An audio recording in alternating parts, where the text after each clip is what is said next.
Today, we are attempting a true deep dive into one of the most remarkable national transformations in human history, Japan's journey. It's an incredible story. Our mission is to understand how a hyper-disciplined, aggressive imperial power managed this huge shift in its entire national value A system total pivot. and Wow. transformed into a global standard for honesty, safety, and technological precision.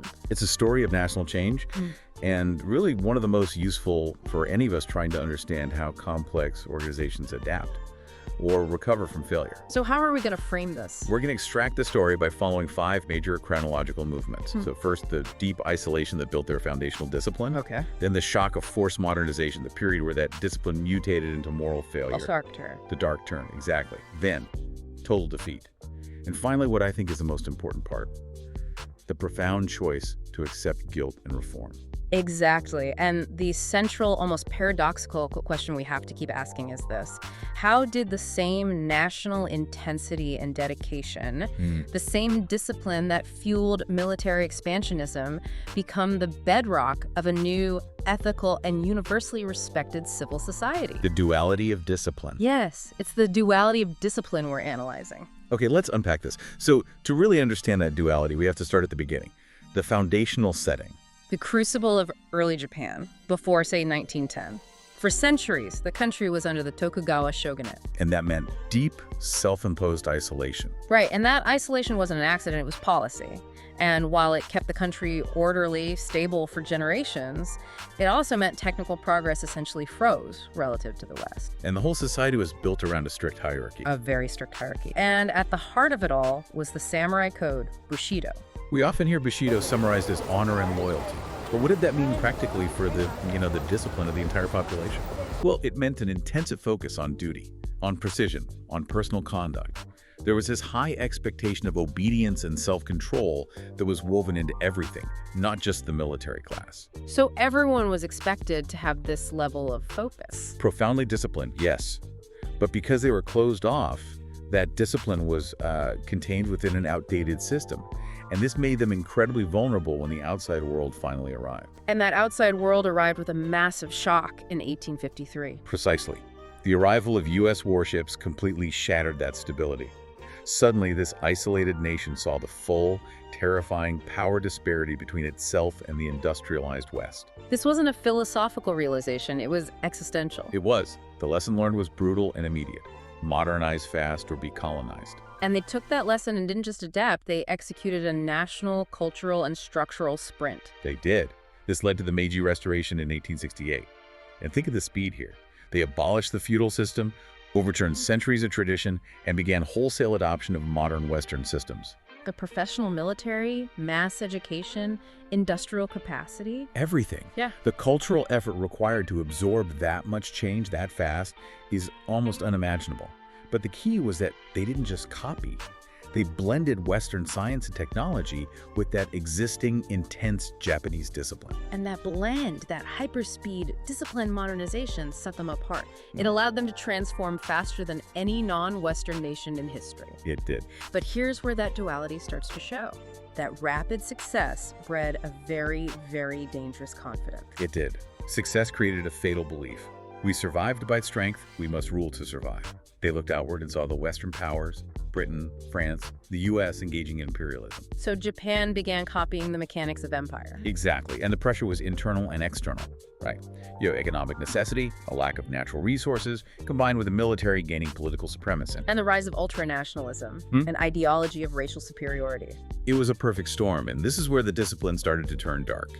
The analysis we reviewed noted that they began engaging in imperialism, but critically, it was without Western restraint. So that same efficiency. The same efficiency and dedication that had built the Meiji state were now applied aggressively, resulting in military discipline mutating into dehumanization. That's the critical ethical pivot point. The military machine was operating with extreme efficiency, but it was completely divorced from any moral compass. That shift resulted in the period of deepest moral failure. The invasion of China for resources led to staggering atrocities. I mean, when we look at the historical analysis, You see the Nanjing Massacre, the horrific use of biological experiments by Unit 731, and these massive campaigns of forced labor and executions. So the discipline, the loyalty, the focus on duty, all the traits that built the nation. They were now hyper-focused on executing war crimes efficiently. That is why this period is such a dark testament to the fact that discipline is purely neutral. Its moral character depends entirely on the intention of the system it serves. And that chilling trajectory leads directly into the cataclysm of World War II. Yes. From Pearl Harbor to 1945, the nation was systematically destroyed. Cities were flattened.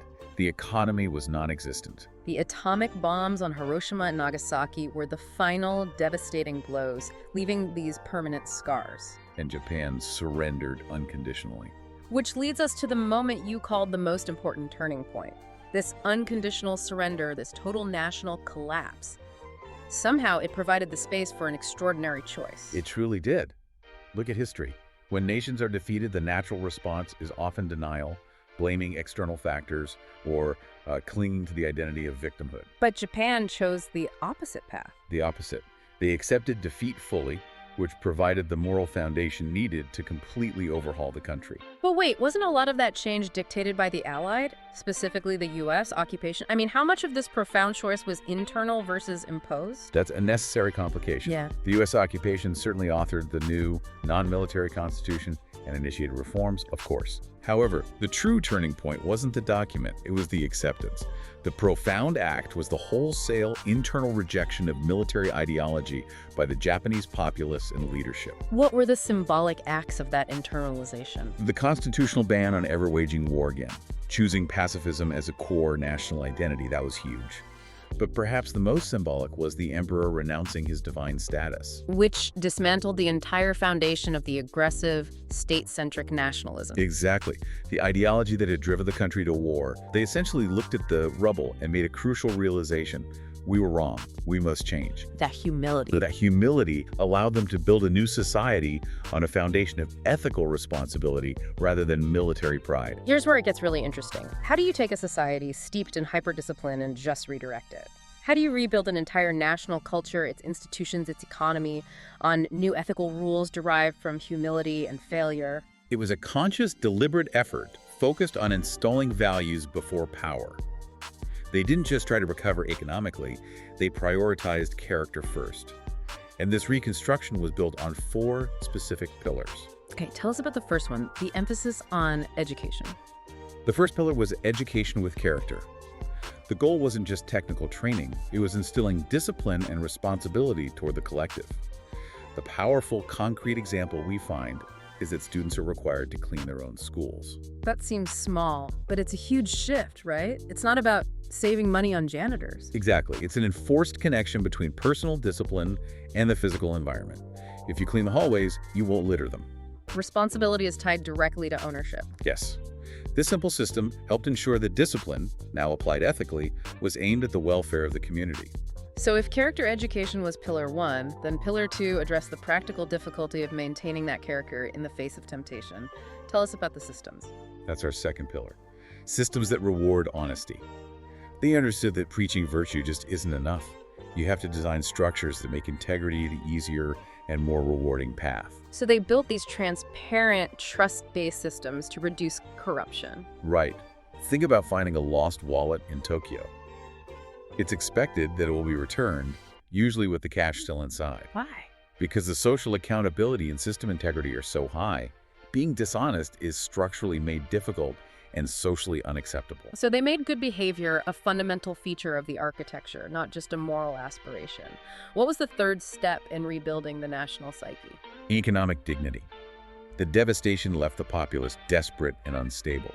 So they focused on establishing a strong, secure middle class through policies that fostered a culture of lifetime employment. Stability. That stability showed respect for labor and created a powerful social contract where citizens felt they belonged to the system, that they had a long-term investment in its success.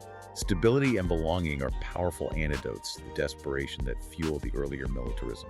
And finally, the fourth pillar, the strategic national choice that defined their modern identity. pacifism. Pacifism wasn't just a constitutional clause, it was a massive redirection of national energy. They chose a path of no wars, all that legendary discipline, precision, and drive. The energy that once built aircraft carriers Was now focused on technology, quality control, and innovation.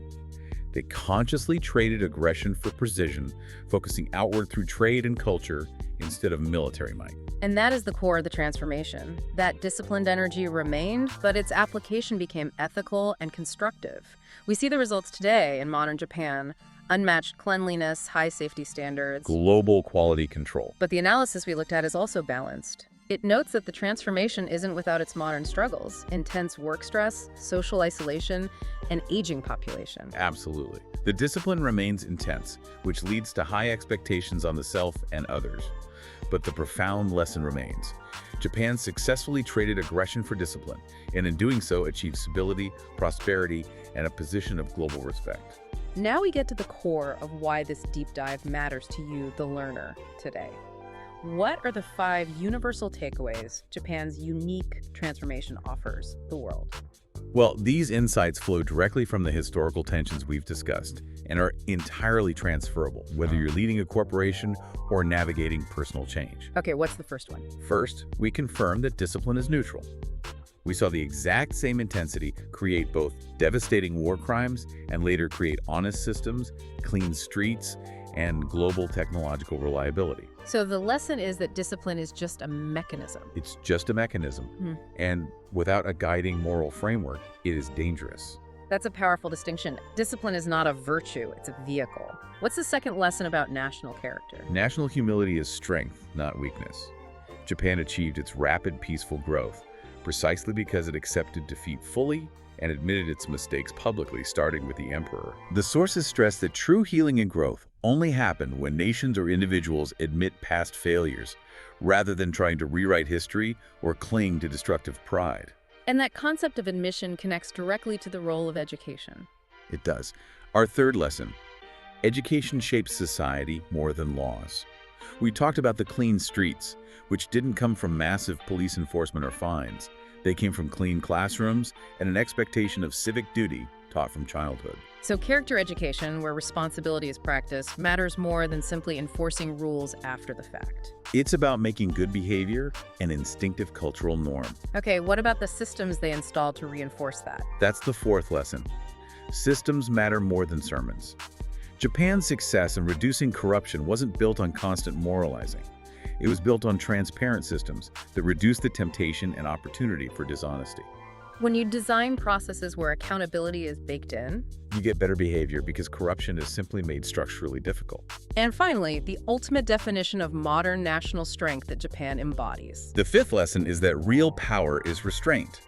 Japan chose peace, innovation, and trade, despite having the capacity and historical memory to become a serious military power again. So the highest form of strength. Demonstrated by this incredible transformation is self-control, the disciplined choice of peace over aggression. That sums up the entire journey beautifully. From the deep isolation that forged their discipline, through the shock of Meiji, the depths of imperial failure, and finally, to the principled rebuilding based on humility and responsibility. For you, the learner, this history shows us that values and robust ethical systems ultimately determine a nation's or any group's direction far more profoundly than ideology or even resources. Indeed. And here's the final provocative thought to consider, drawn from this incredible national story.